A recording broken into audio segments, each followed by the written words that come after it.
यदि हामीले 62-63 को आन्दोलन लगत्तैपछि 1 2 3 4 को नीति लिएका थियौँ भने 46 सालको लगत्तैपछि मानिलिउँ कोही पनि प्रधानमन्त्री 2 पटक भन्दा बन्न पाउँदैन भन्ने नीति लिएको थियौँ भने आज हाम्रो आदरणीय सभापति शेरबहादुर देउवाले आरामले बस्न पाउनुहुन्थ्यो। कमरेड केपी ओलीले बालकोटमा मजाले आरामले बसेर सुन्तला छोडाएर घाम तापिरहन पाउनुहुन्थ्यो। कमरेड प्रचण्डले पनि घरमा बसेर पाइरहनुहुन्थ्यो र ताजा लिडरसिप के हुन्थ्यो भन्दा मुलुकमा आएर जान्थ्यो। प्रधानमन्त्रीजीले मन्त्री परिषद पुनर्गठन गर्नुभन्दा अगाडि संसदको दृश्य कस्तो थियो सम्झिनुहोस् त। फलानु मन्त्रीजी बालकुमारीमा गएको कारण त्यहाँ घटना भएको थियो, उहाँले छोड्नै पर्छ। फलानु मन्त्रीजी अख्तियारमा बयान दिन जानुभएको थियो, उहाँले छोड्नै पर्छ। यही प्रकृतिका उहाँहरूको दबाव चलिरहेको थियो। उहाँहरूको भनाइ के थियो? अभियोग लागेका कोही पनि मान्छे मन्त्री परिषदमा बस्न पाइँदैन, प्रधानमन्त्रीजी हटाउनुहोस् भनेर भनिएको थियो। उहाँहरूले भनेको कुरा सही थियो या गलत त्यसमा म जान चाहन्न। तर अहिले मन्त्री परिषद बनाउँदै गर्दाखेरि त्यो अघिल्लो मन्त्री परिषदमा केही आरोप लागेका, केही अभियोग लागेका साथीहरू हुनुहुन्थ्यो भनेर प्रतिपक्षले दबाब दिइरहेको अवस्था थियो। अहिलेको मन्त्री परिषदमा के कोही अभियोग लागेका, आरोप लागेका, मुद्दा परेकाहरू हुनुहुन्छ कि हुनुहुन्न? अघिल्लो गृहमन्त्रीजीले निर्देशन के दिनुभएको थियो? सहकारीमा ठगी भयो, सहकारीमा सूर्यदर्शन सहकारीदेखि लिएर कुन कुन सहकारीहरूमा अर्बौं रुपियाँको ठगी गरेका मानिसहरू छन् भनेर छानबिन गर्नलाई अघिल्लो गृहमन्त्रीले निर्देशन दिनुभयो। अहिले अघिल्लो गृहमन्त्रीजीले दिएको निर्देशनलाई कार्यान्वयन गराउने अवस्थामा वर्तमान गृहमन्त्रीजी हुनुहुन्छ कि हुनुहुन्न? अहिले के खालको चरित्र र चित्रहरू देखिएको छ?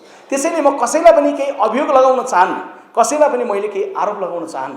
तर समाचारमै आए अनुसार अघिल्लो सरकारले नै छानबिन गर्न सुरु गरे अनुसार अघिल्लो सरकार संसदमा उभिएर अभियोग लागेकाहरूले छोड्नुपर्छ भनेर भन्दै गरेकाहरू सँगसँगै सहकार्य गर्दै गर्दा कस्तो प्रवृत्तिलाई प्रोत्साहित भइरहेको छ। यहाँ यसो बेला बेला देउसी खेल्न गएको समाचारहरू आउँछ, विभिन्न दलहरूमा गएको आउँछ, यो धार्नी पुर्याउनतर्फ लागौँ भन्ने कुरो खालको पनि आउँछ। यदि मात्रै सोच्दा भइहाल्यो नि।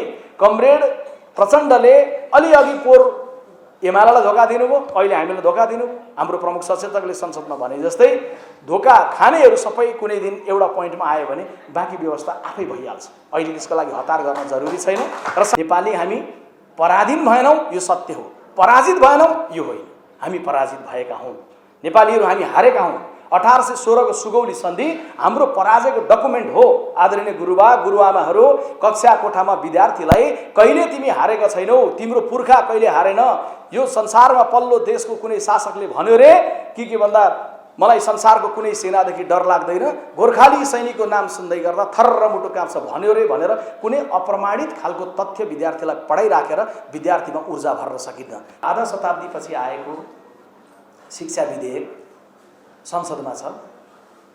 अस्तिको सदनले पास गर्नु पर्थ्यो, गरेन भन्ने गुनासो हुनु सही हो। तर के कुरा स्पष्ट हो भने अस्तिको सदन भनेको बजेट अधिवेशन हो। हामी कहाँ बजेट अधिवेशन र विधेयक अधिवेशन गरेर दुई खाले अधिवेशनहरू हुन्छन्। त्यो अधिवेशन बजेट हुँदै गर्दा अधिवेशन हुँदा त्यसले खास गरी बजेट पारित गर्यो। मिडियाले पनि लेख्दै गर्दा के लेखिरहेका हुन्छन्, जम्मा एउटा विधेयक पास गर्यो भनेर। निश्चय नै बजेट अधिवेशनले बजेट पारित गर्छ, बजेटमा छलफल हुन्छ र बजेटलाई राम्रो बनाउने कुरामा सबै ध्यान केन्द्रित गर्नुपर्छ।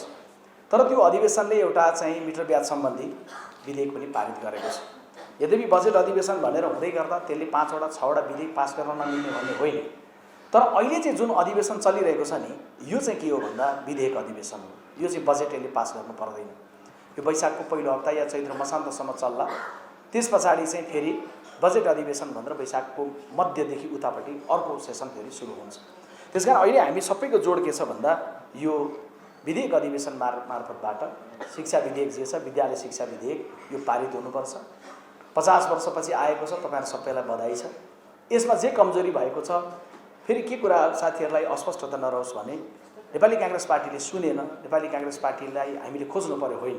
यो पटक जब यो विधेयक पारित भयो, खास गरी नेपाल सरकारको क्याबिनेटले पास गरेर संसदमा लानु पूर्व, क्याबिनेटले पास गर्नु पूर्व क्याबिनेटमै पनि विधेयक समिति भन्ने हुन्छ। कानुन मन्त्रीदेखि लिएर सम्बन्धित मन्त्रालयसँग सम्बन्धित मन्त्रीजीहरू, मुख्य सचिव समेत रहेको। त त्यो समितिले पास गरिसकेर क्याबिनेटले संसदमा दर्ता गर्नु पूर्व शिक्षक सङ्घको नेतृत्वले, महासङ्घको नेतृत्वले कांग्रेसलाई खोज्नु अगाडि कांग्रेसले पहिला उहाँहरूलाई खोजेको हो। अब सोमनाथ सर हुनुहुन्छ, अहिले भरे बोल्ला भन्नु होला। म आफैले पार्टीको तर्फबाट टेलिफोन गरिराखेर तपाईहरु कहाँ हुनुहुन्छ, अहिले सरकारले पारित गरेको विधेयकमा सरकारवालाहरूसँग कतिको छलफल भएको छ, यो कति चित्तबुद्ध छ, यसमा अनुचित उचित के कस्ता प्रावधानहरू छन्, तपाईहरुको सबै समग्र धारणा हामीलाई चाहियो भनेर पार्टीले नै बोलाएको हो। त्यसकारण सुरुमा चाहिँ संसदमा दर्ता हुने क्रममा पनि हामीले नै रोकेका हौं। त्यसबेला जब त्यो विषयहरू हामीले सुनिसकेपछि सम्माननीय प्रधानमन्त्रीजीलाई पनि ध्यान आकर्षण गरायौँ। पार्टीका उपसभापति उपप्रधानमन्त्री पूर्णबहादुर खड्काले विशेष समन्वय गर्नुभयो, सरकारवालाहरूसँग छलफल भयो र त्यसलाई एउटा आकार बनाउने क्रम हुँदै गर्दा पछि फेरि हतारिएर त्यसलाई प्रक्रियामा लिएर जाँदै गर्दा फेरि त्यसमा कमजोरी भयो र जे कमजोरी भयो त्यसमा पनि हामीले सदनमा पनि बोल्दाखेरि आवाज उठाएका छौँ। म आफैले पनि कैयौँ पटक विद्यालय शिक्षाको विधेयकको सन्दर्भमा, विद्यालयका कर्मचारीहरूको विषयको सन्दर्भमा, शिक्षकहरूको श्रीवृद्धिको सन्दर्भमा, वृत्ति विकासको सन्दर्भमा, वर्षौँदेखि चाहिँ एउटै तहमा बसिरहँदै गर्दा भइरहेको पीडाको सन्दर्भमा हामीले विषयवस्तुहरू उठाएका छौँ। पेन्सनको सन्दर्भदेखि जति विषयहरू छन्, चाहे निजी क्षेत्रको बारेमा आएको विषय पनि साथीहरूले जो उठाउनु भयो ती विषयहरू पनि।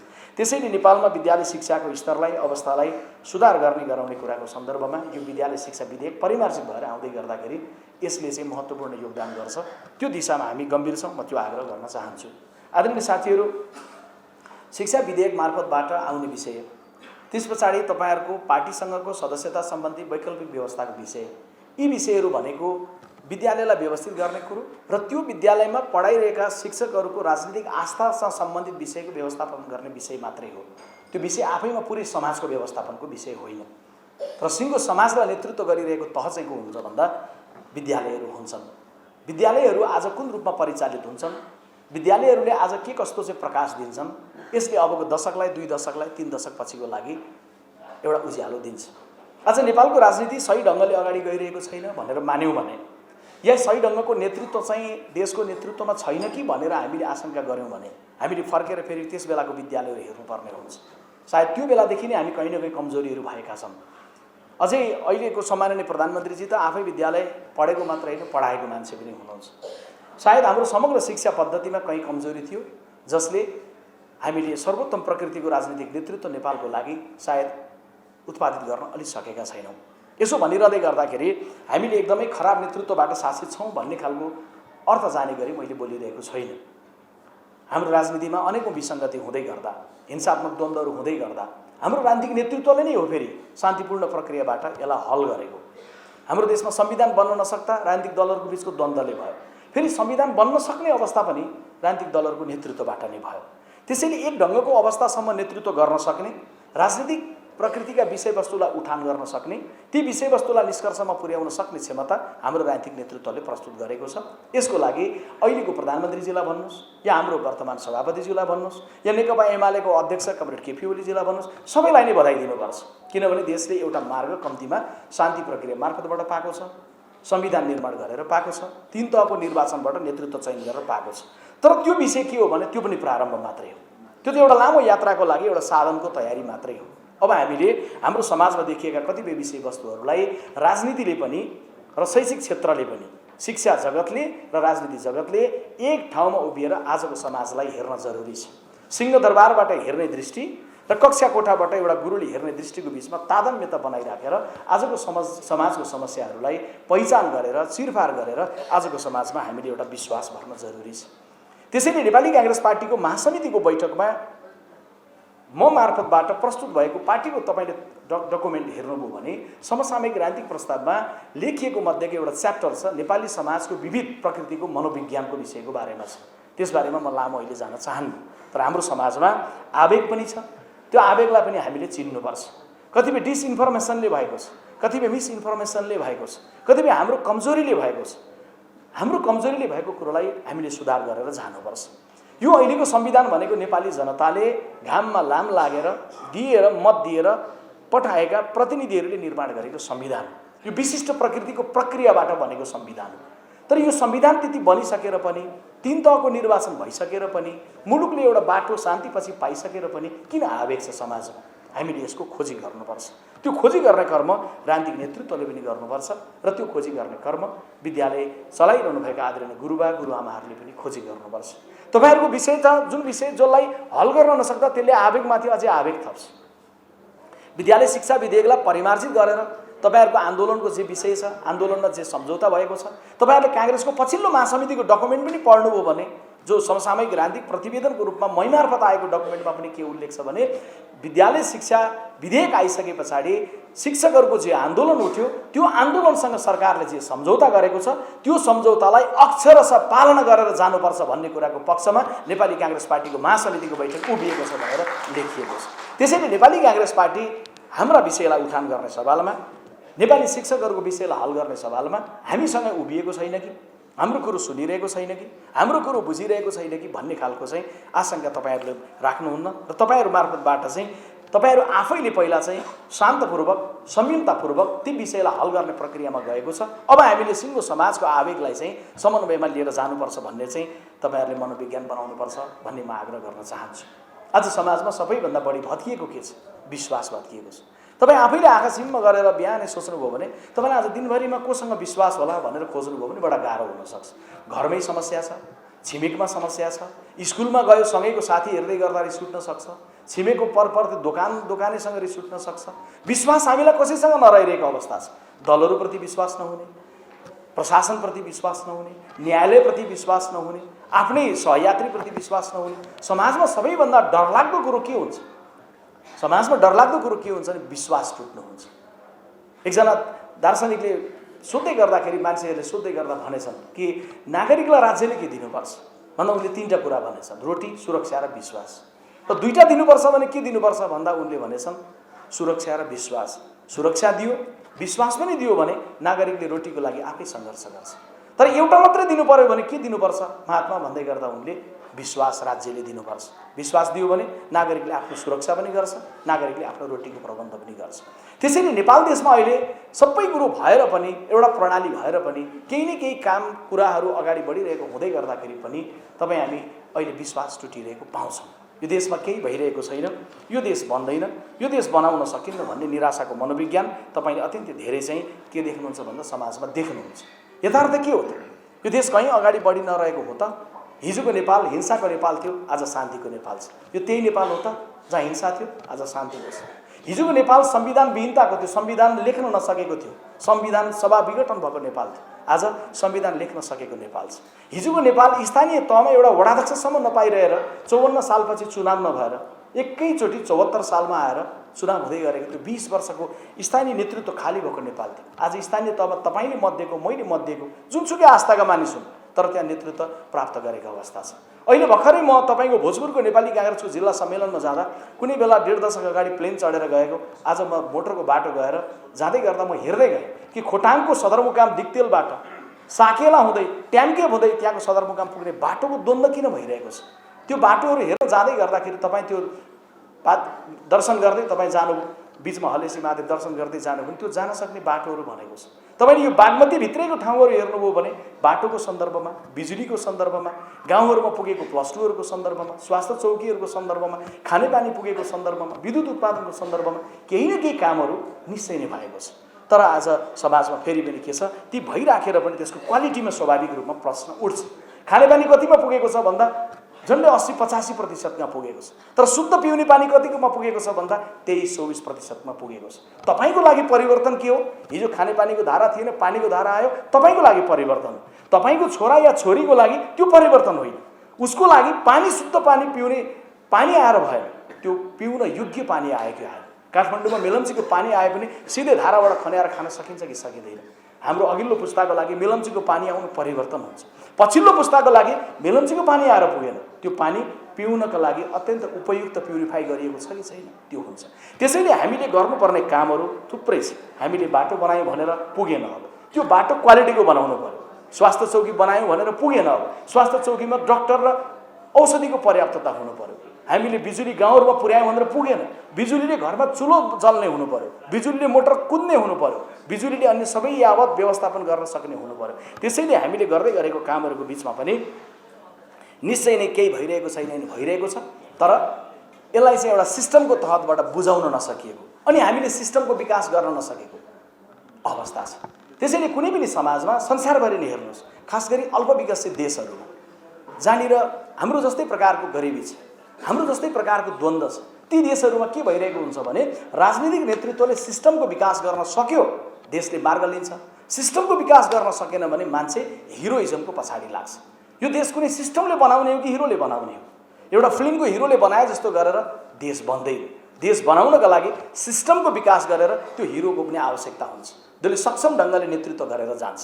सक्षम ढङ्गले नेतृत्व गरेर जाने नेतृत्वले सँगसँगैमा फेरि सिस्टम भएन भने त्यो देश बनेर जाँदैन। त्यसैले यो बेलामा नेपाली काङ्ग्रेस पार्टीले यो कुरालाई गम्भीरतापूर्वक लिनुपर्छ कि हामी सिस्टमको विकास बनाउन कति सकिरहेका छौँ। सिस्टमको विकास बनाउन सकेन भने त्यसले समस्या गर्छ। त्यसैले अस्ति एउटा डकुमेन्टमा लेख्दै गर्दा मैले लेखेकोमा के थियो भने लोकतन्त्रको विकल्प समुन्नत लोकतन्त्र। कतिपय साथीहरूले सोध्नुभयो लोकतन्त्र पनि समुन्नत र नसमुन्नत हुन्छ भनेर, तर वास्तविकता के हो भने लोकतन्त्र पनि समुन्नत छ या छैन भन्ने कुरो त्यसको चरित्रले निर्धारण गर्छ। अमेरिकातिर फर्केर यसो हेर्नुभयो भने अलि अगाडि कुनै राष्ट्रपतिको नाम सम्झिनुभयो भने लोकतान्त्रिक प्रक्रियाबाटै आएको राष्ट्रपति, तर कति सुसंस्कृत थियो होला। हाम्रै योभन्दा अघिल्लो सरकार जनताबाट निर्वाचित भएर आएर पनि कमरेड केपी ओलीले शासन गर्दै गर्दा कैयौँ विधेयक मार्फत लोकतान्त्रिक प्रक्रियाहरूलाई कुण्ठित गराउने प्रयास गर्दै गर्दा मिडियाको शिरमाथि तपाईँको छापाखाना सम्बन्धित ऐनहरू मिडिया काउन्सिल सम्बन्धी विधेयकहरू ल्याउँदै गर्दा जुन नियन्त्रित ढङ्गको मनोविज्ञान थियो त्यो समुन्नत लोकतन्त्र थिएन। लोकतन्त्र समुन्नत भएन भने त्यो लोकतन्त्र के बन्न जान्छ भने निरस एउटा प्रक्रिया मात्रै बन्न जान्छ। त्यसैले मैले भन्दा के भन्ने गरेको छु भने मेरो देशमा डेमोक्रेसी छ भन्दै गर्दा लाखौँ मान्छेले जुलुस निकाल्न पाए त्यो डेमोक्रेसी होइन। 1 लाख मान्छेले जुलुस निकाल्न पाउनु नै लोकतन्त्रको मानक होइन। तपाईँको देशमा मेरो देशमा त्यो बेलामा डेमोक्रेसीमा जुलुस कुनै बेला जुलुस निकाल्न पाइँदैन थियो, अहिले जुलुस निकाल्न पाइयो, त्यसैले डेमोक्रेसी छ। यो शास्त्रीय व्याख्या हो। अहिले हामीले गर्ने व्याख्या के हो भने मेरो देशमा लोकतन्त्र छ, 1 लाखको जुलुस निकाल्नु पर्दैन। केवल एउटा अदना नागरिकले माइतीघर मण्डलामा उभिएर या सिडिओ कार्यालय अगाडि उभिएर एउटा प्लेकार्डमा लेखेर देखाएर सरकार मलाई न्याय चाहियो भन्दै गर्दा राज्यले सुन्छ भने त्यो हो मेरो देशमा भएको डेमोक्रेसी भन्ने कुराको व्याख्यामा अब हामी जानु पर्यो। त्यसैले लोकतन्त्र समुन्नत हुनका लागि समुन्नत भनेको के हो भने एकजनाको स्वर पनि सुनिन्छ, एउटा अदनाको स्वर पनि सुनिन्छ। समुन्नत त्यो होइन जहाँ एउटा सही कुरो उठाउनका लागि लाखौँको प्रदर्शन हुनुपर्ने अवस्था आउँछ। त्यसैले हामीले समुन्नत खालको डेमोक्रेसी बनाउने भन्ने कुराको लागि अहिले हामी जाँदै गर्दाखेरि तपाईँ हामी सबैले मेरो आग्रह छ शिक्षा विधेयक मार्फतको तपाईँको विषय सम्बोधन हुन्छ, तर तपाईँले कक्षा कोठाबाट विद्यार्थीको भविष्यभरि मस्तिष्कमा भर्नुपर्ने केही विषयहरू छन्। खास गरी मैले एउटा के भन्ने गरेको छु भने नेपाल बनाउनका लागि 2टा मनोविज्ञान भत्काउनुपर्छ। नेपाल देश बनाउनुहोस्, तर नेपाल बनाउनलाई 2टा कुरा भत्काउनुपर्छ। एउटा भत्काउनु पर्ने विषय के हो भने देशमा केही भएको छैन, यो देश बन्दैन, यो देश सतीको श्राप परेको देश हो भन्ने मनोविज्ञान छ। हामीले भत्काउने के हो भन्दा यो देशमा केही भएको छ, यो देशमा केही गर्न सकिन्छ, यो देशमा धेरै कुरा गर्न सकिन्छ, गर्ने हो, हाम्रो जीवनकालमा गर्ने हो। यो सतीको श्राप परेको देश होइन, भगवान गौतम बुद्धको आशीर्वाद प्राप्त देश हो भन्ने कुरा कक्षा कोठाको विद्यार्थीलाई पनि हामीले मस्तिष्कमा भरेर पठाउनुपर्छ। अर्को के छ भन्दा हामीलाई सानोदेखि पढाइयो, तपाईँलाई पनि पढाइयो, तपाईँले पनि पढाइरहनु भएको छ विद्यार्थीलाई कि वीर गोर्खालीको देश। निश्चय नै हामी वीर गोर्खाली हौँ। नेपालीले कहिले पनि कुनै पनि राष्ट्रसँग पराधीन हुनु परेन, ब्रिटिसहरूसँग हामीले शासित हुनु परेन, कसैको उपनिवेश हामी बन्नु परेन, यहाँसम्म सत्य हो। तर नेपाली हामी पराधीन भएनौँ, यो सत्य हो। पराजित भएनौँ, यो होइन। हामी पराजित भएका हौँ। नेपालीहरू हामी हारेका हौँ। 1816 को सुगौली सन्धि हाम्रो पराजयको डकुमेन्ट हो। आदरणीय गुरुबा गुरुआमाहरू, कक्षा कोठामा विद्यार्थीलाई कहिले तिमी हारेका छैनौ, तिम्रो पुर्खा कहिले हारेन। यो संसारमा पल्लो देशको कुनै शासकले भन्यो रे के भन्दा मलाई संसारको कुनै सेनादेखि डर लाग्दैन, गोर्खाली सैनिकको नाम सुन्दै गर्दा थर्र मुटु काप्छ भन्यो रे भनेर कुनै अप्रमाणित खालको तथ्य विद्यार्थीलाई पढाइराखेर विद्यार्थीमा ऊर्जा भर्न सकिन्न। विद्यार्थीलाई बुझाउनुपर्छ सिक्किम तिम्रो थियो, सिक्किम ओरतिरको दार्जिलिङ तिम्रो थियो, खरसाङ तिम्रो थियो, पश्चिममा कुमाऊ तिम्रो थियो, गढवाल तिम्रो थियो, देहरादुन तिम्रो थियो। हामीले 1816 मा इस्ट इन्डिया कम्पनीसँग हारेकै हो। त्यसैले नेपालले जित्न बाँकी छ। त्यसो भन्नुको मतलब ती भूगोलहरू फर्काएर ल्याउँ भनेको होइन। मैले भन्नुको मतलब के हो भने जसरी जापानीहरूले हिरोसिमा र नागासाकीमा 2टा बम खस्दै गर्दाखेरि हजारौं मानिसहरूको मृत्यु पछाडि त्यो पीडालाई हृदयमा दबाई राखेर बदला लिने होइन बदलिने भनेर जापानलाई बनाएर देखाउने भनेर अमेरिकाको सामुन्ने सिना तानेर उभिन सक्ने जापान संसारको उच्चतम अर्थतन्त्रको उचाइमा पुग्यो। त्यसैले नै हामी नेपालीले हाम्रो पछिल्लो पुस्तालाई बुझाउन जरुरी छ कि हामीले जित्न बाँकी छ। हामीले त के बुझायौं भन्दा हामीले जितिसक्यौं, सारा संसार जितिसक्यौं, वीर गोर्खाली जित्न कोही बाँकी छैन। अनि कोसँग लड्ने? आपसमै लडेर बस्ने मनोविज्ञान नेपाल देशमा वर्षौँदेखि भयो। हामीले बुझाउनुपर्छ, हामी इतिहासमा पराधीन कहिले भएनौँ, तर पराजित भएका छौँ, हारेका छौँ। नेपाल देशलाई समुन्नत बनाएर, नेपाल देशलाई समृद्धिको एउटा उचाइमा पुर्याएर अनि नेपाल मुस्कुराएको क्षण मात्रै नेपालले साँचो अर्थमा गोर्खालीले जितेको हुन्छ भन्ने मनोविज्ञान कक्षा कोठाबाट विद्यार्थीको मस्तिष्कमा भर्न जरुरी छ। लेख्नेले लेखिदिए गोर्खालीको वीर गोर्खालीको देश कहिले हारेको छैन, संसार सारा थर्र भनेर लेखिदियो अनि विद्यार्थीलाई बाँकी संसार त कोसँग लड्ने भन्दा आफ्नैसँग लड्ने भन्ने मनोविज्ञानले नेपाल बन्दैन। त्यसैले मैले भन्दै गर्दा यो आग्रह तपाईँहरूलाई पनि दोहोऱ्याउन चाहन्छु कि नेपाल बनाउनलाई नेपाल भत्काउन जरुरी छ, त्यो मनोविज्ञान भत्काउन जरुरी छ जुन मनोविज्ञान हाम्रो मानसिकतामा भरिएको छ। नेपाल कहिले बन्दैन भन्ने मनोविज्ञान एक, र दोस्रो नेपाल कहिले हारेको छैन भन्ने मनोविज्ञान। यो दुईटा मनोविज्ञान भत्काइसके पछाडि हामी एउटा राम्रो प्रणालीको बाटोबाट अगाडि जान सक्छौँ। आज जुन प्रणाली छ यो प्रणालीमाथिको खतराहरूको सन्दर्भमा हामी गम्भीर भएर जानुपर्छ। यहाँ कोही अर्को राजा महाराजा आएर भ्याइदिलान् भन्ने केही जरुरी छैन, यहाँ कोही सैनिकले आएर भ्याइदिला भन्ने केही कुराको खतरा छैन। अमेरिकाको हार्वर्ड युनिभर्सिटीको प्रोफेसर स्टेभेन लेभेन्स्की र जेनियल जिब्लाट दुईजनाले लेखेको एउटा पुस्तक छ हाउ डेमोक्रेसी डाई। त्यसमा उनीहरू भन्छन् अब डेमोक्रेसीमाथि खतरा भनेको संसारभरि अब कुनै सैनिक तानाशाहको बन्दुकबाट, कुनै राजा महाराजाको बन्दुकबाट होइन, निर्वाचित शासकहरूबाट हुन सक्छ भन्छ। त्यसैले हामीले हाम्रो पार्टीको सन्दर्भमा होस्, चाहे हाम्रो पार्टीभन्दा बाहिरबाट नेतृत्व गरेको सन्दर्भमा होस्, मुलुकको डेमोक्रेसीलाई नेतृत्व गर्ने शक्ति नेतृत्व गर्दै गरेको व्यक्तिहरूबाट सुसंस्कृत ढङ्गको व्यवहार, समुन्नत प्रकृतिको लोकतन्त्रको व्यवहारको लागि हामीले चाहिँ आफ्नो ठाउँबाट बोल्नुपर्छ। शिक्षक आन्दोलनले पनि बोल्नुपर्छ, राजनीतिक आन्दोलनले पनि बोल्नुपर्छ। र यो भन्दै गर्दाखेरि सँगैमा म आग्रह गर्छु कि नेपाली काङ्ग्रेस पार्टीको मुख्य रूपमा कार्यभारको सन्दर्भमा आउँदै गर्दा के हो भनेर कयौँले सोद्धा सिद्धान्तको कुरो, कयौँले भन्दै गर्दा राष्ट्रियताको धेरै कुरो भन्दै गर्दा मैले चाहिँ के भन्ने गरेको छु तपाईँहरूलाई पनि आग्रह गर्छु भने नेपाली काङ्ग्रेस भन्ने कुराको सबैभन्दा ठुलो नेपालको सन्दर्भमा प्रधान मुख्य विषय चरित्र भनेको के हो भने समन्वयको क्षमताको कुरा हो। चाहे तपाईँ मधेस र पहाड समन्वय गर्ने क्षमता भन्नुहोस्, चाहे राणा शासन विदाई गरेर 7 सालको क्रान्ति सम्पन्न भयो, राणा शासन अन्त भयो, तर पहिलो प्रधानमन्त्री को भयो भन्दा फेरि राणा शासकै भए। राणा शासनको अन्तपछिको पहिलो प्रधानमन्त्री, राणा शासनको अन्तिम प्रधानमन्त्री पनि मोहन शमशेर हुन्, 7 सालको क्रान्तिपछिको पहिलो प्रधानमन्त्री पनि मोहन शमशेर हुन्। त्यो काङ्ग्रेसको समन्वयको क्षमता हेर्नुहोस्। चाहे जाति जनजाति समन्वय गर्ने समावेशिताको जग बसाउने क्षमता हेर्नुहोस्, मधेस र पहाडलाई समन्वय गराउने क्षमता हेर्नुहोस्। यो बेलामा अहिले नेपाली काङ्ग्रेस पार्टीले आफैभित्र समन्वयको क्षमतालाई बढाइराखेर हामीले उत्तरको चीन र दक्षिणको भारतलाई पनि समन्वय नेपालको सन्दर्भमा गरेर जाने सन्दर्भमा बृहत्तर वैचारिक परिपक्वता र संयमको दृष्टिकोण यो बेला जरुरी छ। तपाईँ यसो हेर्नुहोस् त, संसारको एउटा मात्रै देश नेपाल हो जसको छिमेकमा 1 अरब जनसङ्ख्या छ। 1 अरब 3 अरब जनसङ्ख्या भएको देश, छिमेकमा 3 अरब जनसङ्ख्या भएको देश नेपाल बाहेक संसारमा कुनै पनि छैन। उत्तरको चीन 140 करोड जनसङ्ख्या छ, दक्षिणको भारत 140 प्लस अरू 1 करोड, चाइनाभन्दा 1.25 करोड जनसङ्ख्या भारतको बढी छ। दुईटै जोड्दै गर्दा 2 अरब 80-85 करोडको जनसङ्ख्या छ। हामी 3 करोड नेपालीहरू 3 अरबको बिचमा चाहिँ बसेका छौँ। हामीसँग समुद्र, प्रकृतिको समुद्र भएन होला, हामीसँग केही उपाय छैन। अब गीत गाएर, बाजा बजाएर, नारा लाएर, उफ्रिएर, धर्ना दिएर हामी समुद्र प्राप्त गर्दैनौँ। तर हामीले पाउने समुद्र के हो भने प्रकृतिको समुद्र हामीले पाएनौँ होला, तर उत्तर र दक्षिणको प्रगतिको समुद्रको बिचमा हामी छौँ।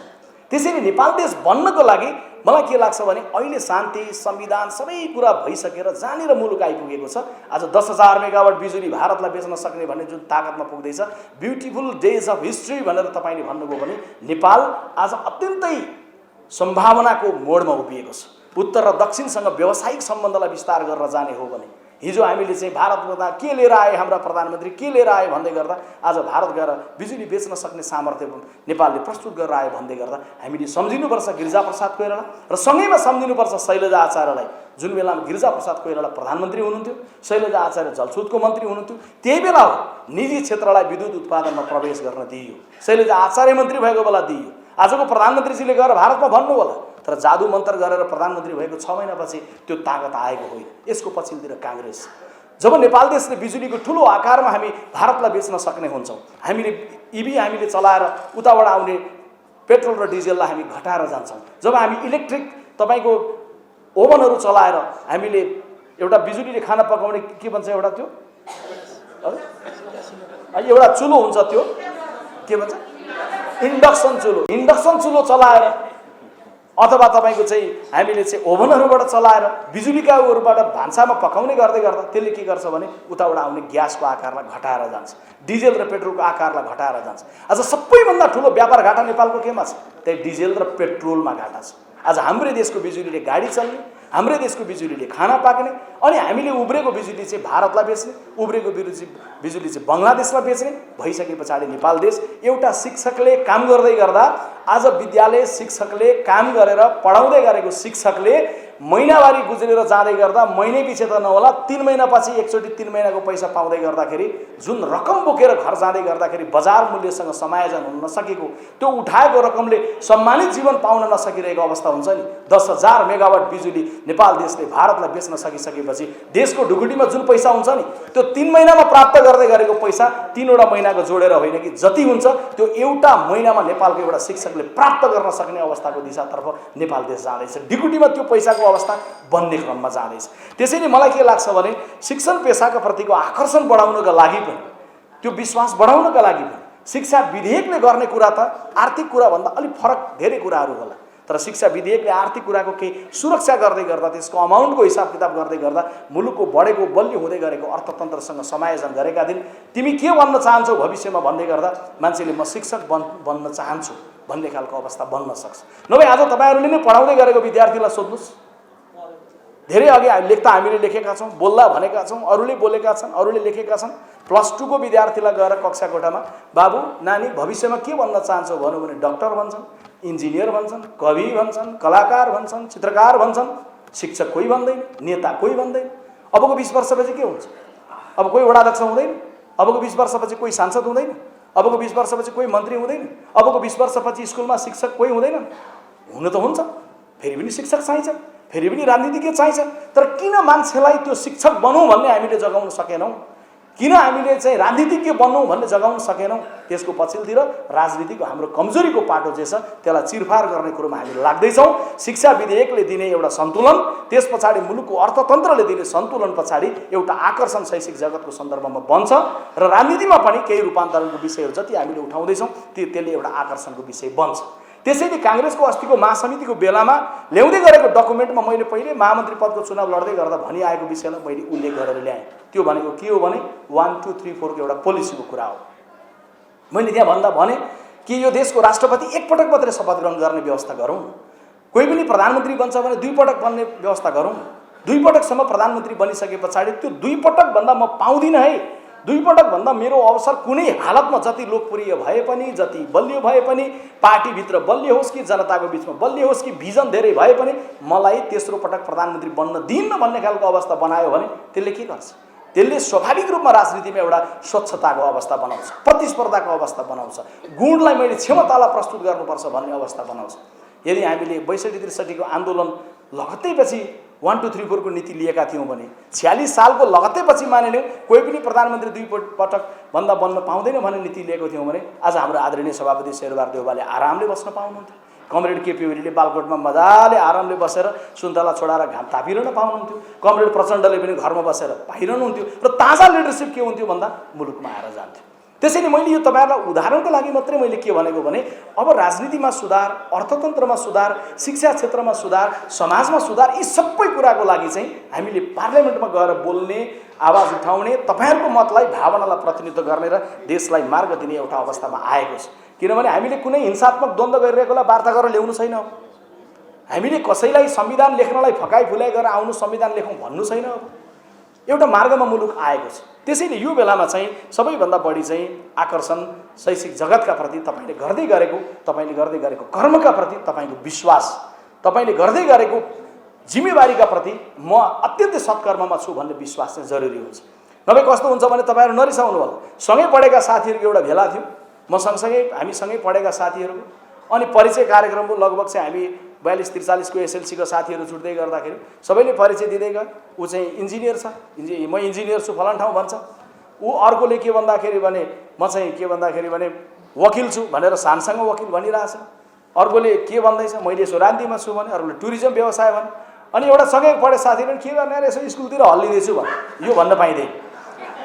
तपाईँहरू कैयौँले पनि, तपाईँहरू अहिले मुस्कुराउँदै हुनुहुन्छ, हाँस्दै हुनुहुन्छ, मैले हात उठाउन लगाउँदिनँ, लगाएँ भने तपाईँहरूमध्ये कैयौँले पनि के गर्दैछस् भन्दा यसो गाउँतिरको स्कुलमा हल्लिँदैछु भन्ने तपाईँले नै भन्नुभएको छ। तर नबिर्सिनु होला, तपाईँ शिक्षक भनेको मैले भन्दै गर्दाखेरि म मेरो घरमा शिक्षकहरू देखेर हुर्किएको मान्छे हुँ, परिवारमा कैयौँ शिक्षक देखेर हुर्किएको मान्छे हुँ। मलाई जन्म दिने माता पनि शिक्षक, मेरो जन्म दिने पिता पनि शिक्षक हेरेर हुर्किएको हुँ। र जहिले पनि मैले भन्ने गरेको छु, शिक्षक भनेको भगवानको प्रतिनिधि हो आजको दुनियाँमा मान्छेलाई बाटो देखाउनु। त्यो गौरव र चाहिँ नराखिकन तपाईँ चाहिँ के भन्दा हल्लिँदैछु, लागिरहेछु त्यत्तिकै भन्ने खालको मनोविज्ञान कुनै मान्छेलाई छ।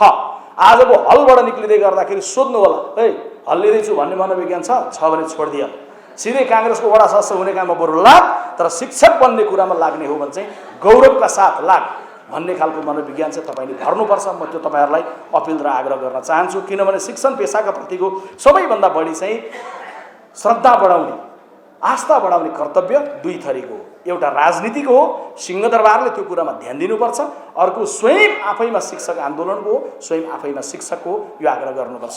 यति भनिसकेपछि म तपाईँहरूलाई अन्तिममा मिडियाको साथीहरूको पनि चासोको कुरो छ, अलिकति तपाईँहरूलाई पनि थोरै बहुत चासोको कुरो छ कि यो सत्ता द्वन्द्वको विषयको सन्दर्भमा अहिलेको बारेमा अब यसको केही नकारात्मक र केही सकारात्मक पाटो छन्। सम्माननीय प्रधानमन्त्री पुष्पकमल दाहालले मन्त्री परिषद पुनर्गठन गर्नुभएको छ।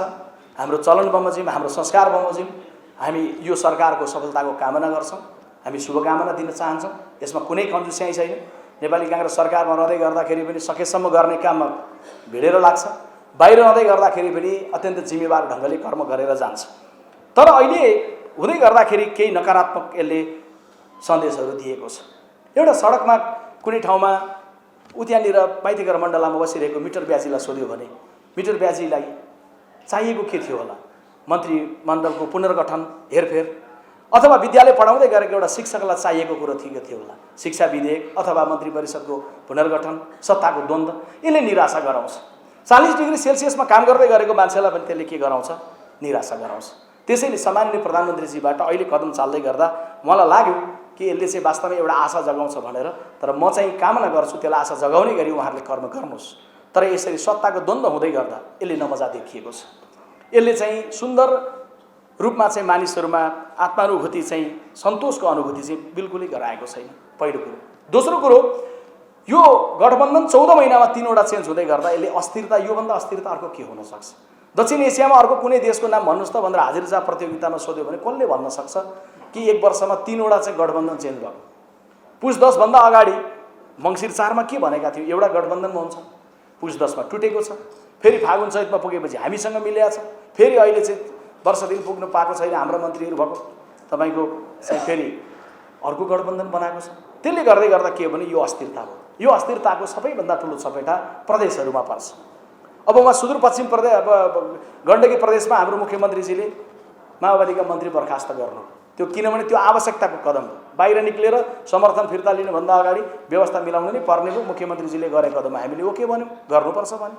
सुदूरपश्चिममा मुख्यमन्त्रीजीलाई अब गठबन्धन जो गर्नलाई नागरिक उन्मुक्तिलाई ल्याएर मन्त्री बनाउनु भन्यो। हिजो बेलुका शुक्रबार चाहिँ मन्त्रीको शपथ ग्रहण गएकालाई अहिले बिहान उनको पार्टीले मन्त्रीबाट राजीनामा गर भनेर यहाँबाट केन्द्रबाट भन्यो। यो के अवस्था बनाउन खोजेको? हामी संहितालाई सफल बनाउने हो भने त संहिता सम्बन्धी कानुनहरू दिने, दलहरू मिलेर चलाउने, कम्तीमा एउटा सरकारले लामो एउटा अवधिसम्म कार्य गर्नुपर्नेमा यो खालको अस्थिरताको अवस्था चाहिँ भयो। दोस्रो कुरो। तेस्रो कुरो, अहिले अर्थतन्त्रको जटिलता भएको बेला पहिलोपटक हाम्रो आग्रह, हाम्रो दबाब, प्रधानमन्त्रीजीको पनि सदिच्छा, संसदमा के हो भने पहिलोचोटि संसदीय इतिहासमा बजेटको सिद्धान्त र प्राथमिकताको विषय चाहिँ संसदमा अहिले पेश भएको थियो। नभए जेठको 14 गते 15 गते बजेट ल्याउने, अनि सिद्धान्त र प्राथमिकता कहिले पेश हुने? जेठको 5, 6, 7 गतेतिर पेश हुने। 7 गतेदेखि 10 गतेसम्म हामी घनघोरसँग यस्तो हुनुपर्छ भनेर भन्ने, उहाँ टाइप गरेर पहिला रेडी गर्ने बजेट रेडी भइसक्यो। त्यसमा सांसदको के काम रह्यो? सांसदहरू त संसदमा गइसकेपछि सरकारले ल्याउने सिद्धान्त र प्राथमिकतामा हामीले छलफल गर्न पाउनु पर्यो। करको दर निर्धारण गर्ने विषय भन्दा बाहेक अन्य समग्र कुरामा चिरफार गर्न पाउनु पर्यो। हाम्रो जोड थियो। हामीले पार्लियामेन्टमा पनि भन्यौँ, प्रधानमन्त्रीलाई, मन्त्रीजीहरूलाई भेटेर भन्यौँ, गठबन्धनमा छलफल भयो। अहिले सिद्धान्त तथा प्राथमिकताको विषय पेश भएको थियो। भइदियो के भन्दा प्रधानमन्त्रीजीले संसद यही बेलामा चाहिँ तपाईँको मन्त्रीमण्डल पुनर्गठन गरेपछि सिद्धान्त तथा प्राथमिकताको छलफलको विषय, यो बजेट आउने बेलामा, यो अर्थतन्त्रको निराशा बढिरहेको बेलामा, चुनौती बढिरहेको बेलामा यसले के गर्यो भन्दा फेरि त्यो कुरालाई खलल पुर्यायो। तेस्रो कुरो। चौथो कुरो, गलत प्रवृत्तिहरूलाई यसले अब बल प्रश्रय दिने भयो। कसरी? जस्तो कि म तपाईँहरूलाई उदाहरणको लागि भन्छु, अहिले प्रधानमन्त्रीजीले मन्त्री परिषद पुनर्गठन गर्नुभन्दा अगाडि संसदको दृश्य कस्तो थियो सम्झिनुहोस् त। फलानु मन्त्रीजी बालकुमारीमा गएको कारण त्यहाँ घटना भएको थियो, उहाँले छोड्नै पर्छ। फलानु मन्त्रीजी अख्तियारमा बयान दिन जानुभएको थियो, उहाँले छोड्नै पर्छ। यही प्रकृतिका उहाँहरूको दबाब चलिरहेको थियो। उहाँहरूको भनाइ के थियो? अभियोग लागेका कोही पनि मान्छे मन्त्री परिषदमा बस्न पाइँदैन, प्रधानमन्त्रीजी हटाउनुहोस् भनेर भनिएको थियो।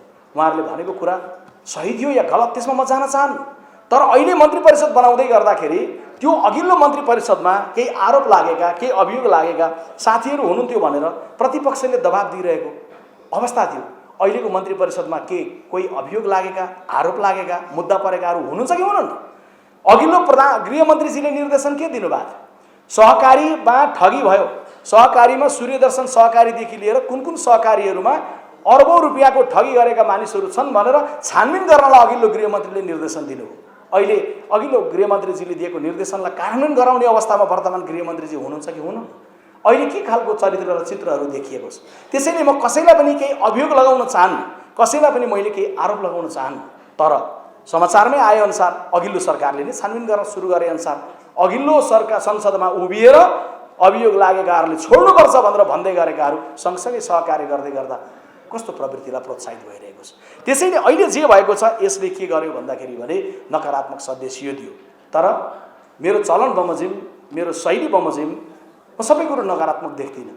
नकारात्मकभित्र केही सकारात्मक कुराहरू पनि देख्छु। त्यो सबैभन्दा ठुलो सकारात्मक चाहिँ अहिले के भएको छ भने यो गाली उत्पादन गर्ने कुटीर उद्योग चाहिँ अब केही समयको लागि बन्द हुने अवस्थामा छ। कमरेड केपी ओली उभिनुभयो संसदमा भने उहाँले 1 घण्टा 55 मिनटसम्म पनि बोल्नुहुन्थ्यो। अनि 1 घण्टा 55 मिनट बोल्दै गर्दा 5-7 मिनट, 8 मिनट, 10 मिनट एकदम दृष्टिकोण विचार राख्नुहुन्थ्यो होला, तर कैयौँ बेला चाहिँ यसरी भन्नुहुन्थ्यो। अब त्यो गालीको कुटीर उद्योग चाहिँ केही समयको लागि बन्द हुने भयो, किनभने सँगसँगै भए पछाडि सबै कुरो पचाउन सक्ने त्यो घ्राण शक्ति, त्यो पचाउन सक्ने शक्ति चाहिँ अहिले चाहिँ दुवै थरी एकै ठाउँ हुँदै गर्दा त्यसले भएको छ। काङ्ग्रेस संसदमा त्यसको अर्थ खरो रूपमा उत्रिँदैन भन्ने होइन, काङ्ग्रेस संसदमा एकदमै मौन धारण गरेर ध्यान मुद्रामा बस्छ भन्ने होइन, तर काङ्ग्रेस तर्कमा उभिएर, तथ्यमा उभिएर, जिम्मेवार ढङ्गले तर खरो ढङ्गले चाहिँ नेपाली काङ्ग्रेस पार्टी संसदमा प्रस्तुत हुन्छ। र यो सरकार लामो समय नै जानुपर्छ। यो सरकार जो बनेको छ फेरि अस्थिरता तुरुन्तै भयो भने त्यसले राम्रो सङ्केत दिँदैन, त्यसले फेरि पनि नागरिकमा निराशा आउँछ। त्यसैले आदरणीय सभापतिज्यूलाई पनि भेटेर भनेका छौँ अहिले केही समय पर्खौँ, यो गठबन्धन जे बनेको छ यो गठबन्धनले कार्य गर्ने अवसर पाओस्। हामीमाथि जे अभियोगहरू भनियो, हाम्रा मन्त्रीजीहरूले काम गरेन, कुनै मान्छेले काम गर्यो या गरेन भनेर एउटा मन्त्रीको समीक्षा गर्नु पर्यो भने विश्वप्रकाश शर्मा मार्फतै लेखिएर महासमितिमा पेश गरिएको डकुमेन्टमा के लेखेका थियौँ भने काङ्ग्रेसका मन्त्रीजीहरू कतिपयको भूमिका प्रभावकारी देखिएको छ, तर कतिपय मन्त्रीजीहरूको भूमिका मन्त्रीका रूपमा प्रभावकारी देखिएको छैन। हामीले नै भनिरहेका थियौँ, तर कुन मन्त्रीको के भूमिका चित्तबुद्ध भयो, कुन मन्त्रीलाई विदाई गर्न जरुरी छ, कुन मन्त्रीलाई राख्नुपर्नेछ भन्ने कुराको लागि एउटा मान्छेले मन्त्रीको शपथ ग्रहण गरेपछि 1 वर्षको समय पनि नपाउने। काङ्ग्रेसको कुन मन्त्रीजीले 1 वर्ष पुगेको थियो? काङ्ग्रेसको कुनै पनि मन्त्रीजीहरू सरकार पुगेको थियो 1 वर्ष पुगेको थिएन। प्रधानमन्त्रीजी त 1 वर्ष प्लस भइसकेको अवस्था थियो।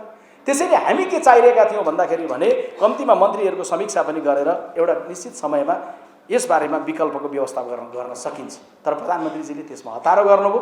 त्यसैले आदरणीय साथीहरू, शिक्षक सङ्घका साथीहरूले यहाँनिर सल्लाह गर्दै गर्दाखेरि पनि काङ्ग्रेसतिर फर्केर भन्नु पर्यो भने तपाईँहरूले के भन्नु होला भने ए काङ्ग्रेस अहिले जनताको चाहना र भावना बमोजिम जनताको मुद्दा लिएर संसदमा खरो ढङ्गले उभ, हाम्रो शिक्षा विधेयक पास गर्दैन कि भनेर कसैले भन्छन् भने पर्खाल भएर उभ, प्रतिपक्षको खरो भूमिका गरेर उभ, यो ककसका घर घरमा देउसी खेलेर चाहिँ नयाँ सरकार बनाउने धन्दाको काममा काङ्ग्रेस नलागोस् भन्ने कुरा तपाईँहरूले भन्नुपर्छ। यहाँ यसो बेला बेला देउसी खेल्न गएको समाचारहरू आउँछ, विभिन्न दलहरूमा गएको आउँछ, यो धार्नी पुर्याउनेतर्फ लागौँ भन्ने कुरो खालको पनि आउँछ। यदि मात्रै सोच्दा भइहाल्यो नि, कमरेड प्रचण्डले अलिअघि पोहोर एमालेलाई धोका दिनुभयो, अहिले हामीलाई धोका दिनुभयो। हाम्रो प्रमुख सचेतकले संसदमा भने जस्तै धोका खानेहरू सबै कुनै दिन एउटा पोइन्टमा आयो भने बाँकी व्यवस्था आफै भइहाल्छ। अहिले त्यसको लागि हतार गर्न जरुरी छैन र साथीहरूले कहीँ पनि चाहिँ के भन्दा निराशा राख्न जरुरी छैन। म तपाईँहरूलाई यति चाहिँ आग्रह गरिराख्न चाहन्छु, हामी काङ्ग्रेसको पछिल्लो पुस्ताका युवा भनिएकाहरू पनि संयमताका पूर्वक, परिपक्वतापूर्वक, धैर्यतापूर्वक अगाडि जान चाहन्छौँ। अहिलेको बेलामा काङ्ग्रेसले जे जस्तो चुनौती भोगिरहेको छ त्यसलाई क्रमशः हल गरेर जान चाहन्छौँ। भातृ शुभेच्छुक संस्थाहरूको सबै कुराहरूलाई राम्रोसँग क्रमशःसँग व्यवस्थापन गरेर जान चाहन्छौँ। सरकारको सवालमा खरो ढङ्गले राम्रो काम गर्दा प्रशंसा गर्ने, साथ दिने, गल्ती गर्दाखेरि प्रहार गरेर जान चाहन्छौँ। हामी काङ्ग्रेसलाई पनि बदल्न चाहन्छौँ, देश पनि बदल्न चाहन्छौँ। बदलिएको काङ्ग्रेस बनाउन र बदलिएको देश बनाउनलाई र त्यो बदलिएको देशभित्र चाहिँ बदलिएको शिक्षा नीतिका साथ, बदलिएको शिक्षा विधेयकका साथ विद्यालयहरूको र अनुहारलाई उज्यालो बनाइराखेर एउटा विद्यालय पढाउँदै गरेको शिक्षकले सन्तोषको जिन्दगी, आत्मसम्मानको जिन्दगी बन्ने बनाउने कुरामा प्रतिपक्षी भएर पनि हामी त्यसमा केन्द्रित भएर लागिरहन्छौँ। यही कर्ममा अहिले हामी लाग्नका लागि चाहिँ शिक्षक सङ्घका साथीहरूले पनि सुझाव, शुभेच्छा तपाईँहरूले दिनुपर्छ। तपाईँहरूले एउटा ऊर्जा त्यसको लागि राख्नुपर्छ। काङ्ग्रेस थियो, त्यसैले काङ्ग्रेसले कैयौँ कर्ममुलुकका लागि चाहिँ आवश्यक रूपमा हिजो इतिहासमा सम्पन्न गर्यो। विगतमा पनि संविधानदेखि शान्तिसम्म गर्यो। अब पनि फेरि काङ्ग्रेसले सम्हालिएर, काङ्ग्रेसले एकताबद्ध भएर, काङ्ग्रेसले परिवारभित्रका सानातिना कुराहरूलाई हल गरेर ऊर्जा बनाएर एउटा आधुनिक रूपान्तरित बदलिएको काङ्ग्रेस बनाउने कुरामा काङ्ग्रेस लाग्छ। हामी अघिल्लो पुस्ताको नेतृत्वहरू सँगसँगैबाट अनुभव लिँदै, दीक्षित हुँदै पछिल्लो पुस्ताकाहरूले काङ्ग्रेसलाई बदल्न सक्ने गरी नेतृत्व गरेर काङ्ग्रेसलाई लिएर जान सक्ने ढङ्गले बिस्तारै आउँदैछौँ। त्यो अटुट र अभियानमा नेपाल शिक्षक सङ्घको भूमिका प्रभावकारी हुन सकोस्, म यही तपाईँहरूलाई शुभकामना दिँदै तपाईँहरूको यो बागमती प्रदेशको चाहिँ 4थो प्रतिनिधि सभा चाहिँ अत्यन्तै भव्यतापूर्वक सफल हुन सकोस्। बन्द सत्रको बेलामा पनि तपाईँहरू धैर्यतापूर्वक छलफल गर्नुहुनेछ। अहिले म गइसकेपछि पनि शिक्षक सङ्घकै राष्ट्रिय अध्यक्षदेखि बागमती प्रदेशको पार्टीको सभापतिज्यूदेखि अन्य वक्ता साथीहरू हुनुहुन्छ। म गइसकेपछि पनि यही प्रदेशकै पार्टीको सभापतिजी यो सबै कार्यक्रम सकेर प्रदेश सभापतिजीले यहाँ आएका भावनाहरूलाई पार्टीमा पनि पुर्याउनु हुनेछ, उहाँ बस्नु नै हुनेछ। पूर्व सभापति पनि यहाँ हुनुहुन्छ। मैले यस पछाडि अर्को एउटा बैठक, एउटा कार्यक्रम भाग लिएर त्यसपछि पूर्व लाग्नुपर्ने भएको हुँदा म विनम्रतापूर्वक तपाईँहरू सबैसँग क्षमा पनि माग्दै तपाईँहरू सबैलाई यो सम्मेलन, यो भेला, यो प्रतिनिधि सभा भव्य सफलताको लागि कामना गर्दै म बिदा पनि लिन चाहन्छु। नमस्कार, धन्यवाद, जय नेपाल।